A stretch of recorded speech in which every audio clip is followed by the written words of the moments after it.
Nilabas niya na nga yung katotohanan, yung nalalaman niya. Despite all odds, sabi niya, ito po ang totoo. Sila yung nagdala. Aba, 48, 2.2 million po yung dinala niya na pera ni Eric Yap doon sa bahay ni... Hindi mo gustong malaman anong nangyari doon? Pagtatakpan mo? Tsaka huwag niyo pong pakialaman yung mga testigo dyan sa inyo in aid of legislation po kayo.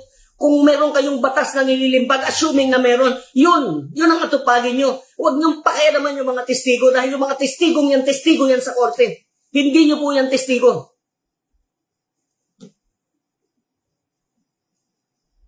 Pasiklaban kayo ng pasiklaban, pinagtatakpan nyo yung mga may sala. Kano po ba?